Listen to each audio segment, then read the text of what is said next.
Pakinggan natin yung statement naman ni Bongbong. Oo, patungkol sa sa kanyang sakit ha. Sige. Kumusta po kayo? Sana ay nasa mabuti kayong kalagayan. Ulul. Wala kami sa mabuting kalagayan. Nandiyan ka pa eh.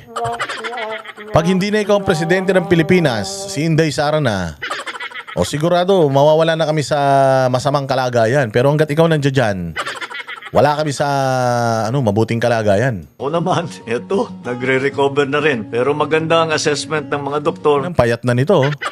O, tingnan nyo. Yan ang sinasabi ko sa inyo eh. Kakagawa nyo ng mga picture. Kakagawa nyo ng mga picture ni Pangulong Duterte na payat. Kakagawa nyo ng mga fake pictures ni Duterte na nangihina, nasa wheelchair, ganun. Tingnan nyo, mauuna pa yatang mag-rest in peace to.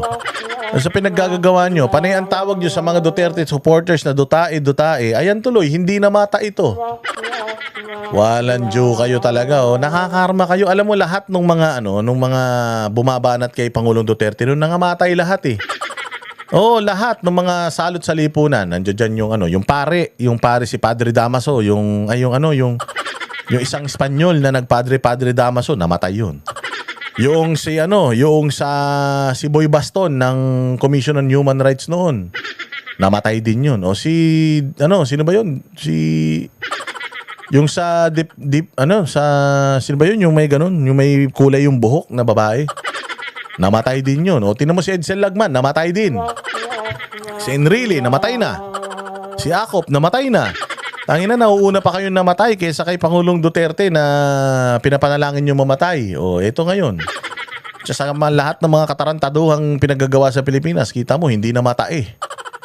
O, may lumabas pang video ha, si Dean Chase. Grabe yung lumabas na video ni Dean Chase. Nung galing pala nitong sumubo. Ewan ko kung totoo yun. Totoo ba yun? Sa tingin nyo ba AI yun? Yung lumabas na video na naman na antindi pala na itong maman to, no? Kung totoo yun ha, pero palagay ko hindi totoo yun. Oh, sa tingin ko lang ha. Oh. Nothing serious, kailangan lang magpalakas ulit. Namayat na nga ako at sabaw lang ang binibigay sa akin ng ilang araw. Mabuti na. Paano ka hindi papayat? Paano ka hindi magsasabaw? Wala kang gana kumain. Alam nyo ba, yung mga taong lulong sa droga, hindi yan masyado nagkakakain. Hindi natutulog, di kumakain, kaya ang bilis mga yayat. Pero hindi ko sinasabi addict siya. O sinasabi ko lang na yung mga addict ganun. Di ba napapabalitang addict daw to? Sabi nung kapatid niya, addict daw to eh. Nagpa-drug test na ba to? Hindi pa.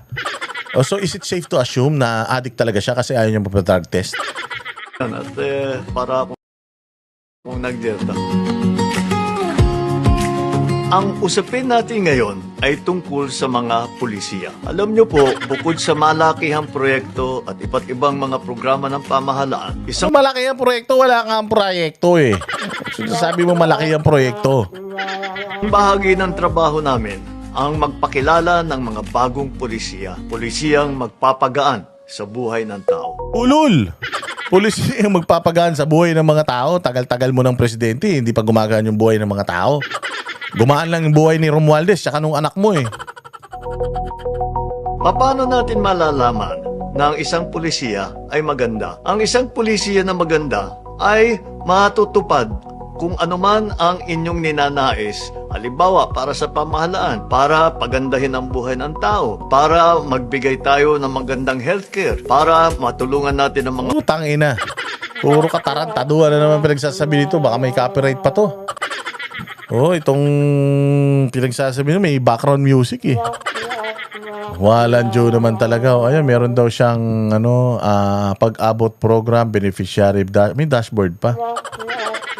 Reach out 11,000, profile, reintegrated, admitted to pag-abot. Sector, may ganyan ka pa. Gago, hindi namin nararamdaman yan. Walang hiya ka. Ano pinagsasasabi mo na naman dyan? Mahirap para pababain ang presyo ng mga produkto. Pababain ang presyo?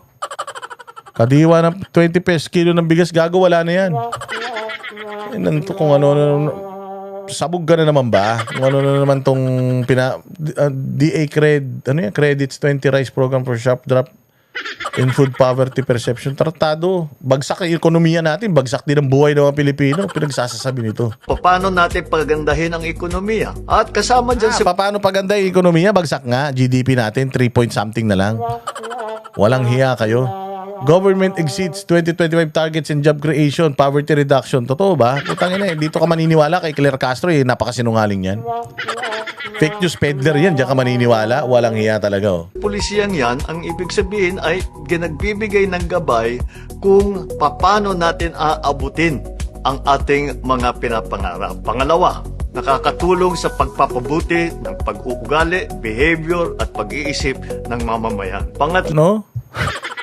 Pag-uugali, pag-iisip, behavior, pumunta mo sa balita, ang dami ng mga baril-barilan na naman. Dami na naman assassination, bawat tao, lahat na naman, may saksakan na naman, lahat na naman may baril. Hindi ba nag-ano ka na, nag-crackdown ka na ng mga loose firearms nung nakaraan? Bakit ang dami pa rin loose firearms? Tayo na lahat talaga ng sinimulan nitong ulul na ito, hindi na natupad, no? Madaling maintindihan ng kung sino man ang kailangan magpatupad ng pulisiya na yon. Pang-apat, kayang ma-enforce at mag-implementa. Pang-lima, Ayan na, yung 6.79 trillion national budget, oh. Tuwan-tuwa yung mga ulaga, oh. Sige, tangina nyo, ha? nakakatulong sa mamamayan, hindi pampabigat, hindi perwisyo. Daming alam nito. Dahil mo alam, BBM, wala ka naman nagagawa. Ilang taong ka na sa posisyon. Hanggang ngayon, wala ka pa rin nagagawang mga malalaking proyekto na makakatulong sa mga Pilipino. Yung subway project, alam mo, sa mga proyekto ni Pangulong Duterte, doon talaga ako sa subway project na excite. Sobrang excited ako. And sabi, kung susundin yung plano, dapat sa 2028 tapos na yan. Mantakin mo, meron tayong MRT, may LRT, tapos may naging LRT2, LRT3.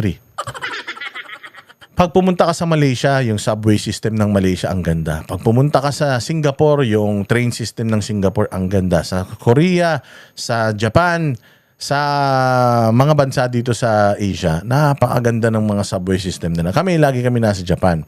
And yung subway system talaga ng Japan, lalo-lalo na dyan sa Tokyo, sobrang reliable. At saka talagang hindi ka na hindi ka na magsasasakyan.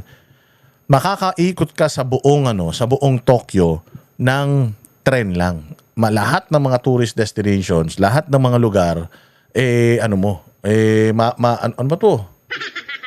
Lahat mo yan, mapupuntahan mo yan dyan sa Japan. Makakaikot ka. Pero dito, meron ka lang MRT dito sa EDSA. Tapos, ang traffic pa sa EDSA. So kung halimbawa yung subway na yan, yung subway daw na yan, dadaan pati yan sa airport, mas magiging madali yung pagpunta ng airport, yung paglabas ng airport, yung pagpunta sa mga destinasyon, mas magiging mabilis. And magsasanga-sanga yan, mga bossing. Yan na yung simula. And then masusundan niya ng mga panibagong line. Marami mga dadaanan yung mga tren na yan na mas lalong magiging pleasing yung Metro Manila, lalo na yung Pilipinas sa mga turista. Na-excite ako kung paano gagawin kasi sabi ko pa nga, binabaha pa naman dito sa Pilipinas. Paano kaya tayo magkakaroon ng subway? Ang ganda nung plano nung mga Japanese diyan sa subway. At gusto kong mapatunayan kung totoo ba na hindi babahain yung mga yan. So, alam mo yun, ito na yung parang gateway ng Pilipinas to the future. Pwede na tayo makipag-compete. Pucha yan. Hindi pa matapos-tapos, hindi yata nagkakaroon ng progress dahil hindi naman binabudgetan itong hudas na to. Talagang gusto nito paatras. Tapos ang sinasabi niya, next leap, Global South Infrastructure. Putsang ina, sumasali ka pa sa mga ganyang-ganyang usapan. Wala ka namang infrastructure na kapaki-pakinabang ginawa sa Pilipinas.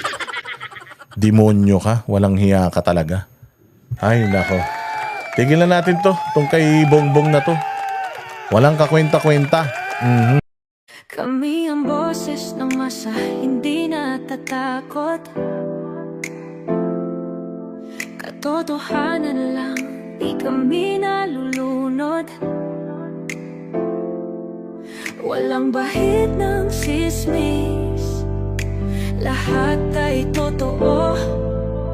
Kahit sino ka pa, pag mali ka babanatan ka. Walang pinipili kulay, wala kaming kinikilingan. Basta para sa bayan, kami lalaban. Pag tama palakpakan, pag mali banatan. Di matitinag, di matatakot, para sa bayan tuloy ang sigaw. Sa harap ng kamera, walang halong takot. Mga baluktot, lahat kayo'y tutumba. Ang hustisya at totoo, yun lang ang mahalaga. Kahit sinong harang, di kami matitinag. Walang pinipiling kulay, wala kaming kinikilingan. Basta para sa bayan, kami lalaban. Pag tama palakpakan, pag mali banatan. Di matitinag, di matatakot, para sa bayan tuloy ang sigaw. Kung nasa tama ka, ikaw ay aming kasama. Pero pag mali ka, handa ka na bang mabasag? Banateros kami, walang inuunan. Dahil bayan muna, bago ang sarili.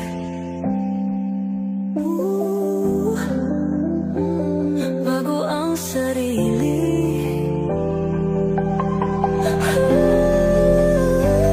Pag tama palakpakan, pag mali banatan.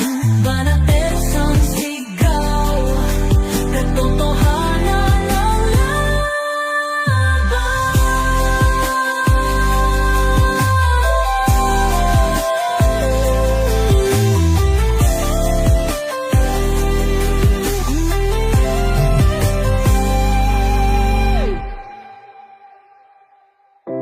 sa harap ng kamera, walang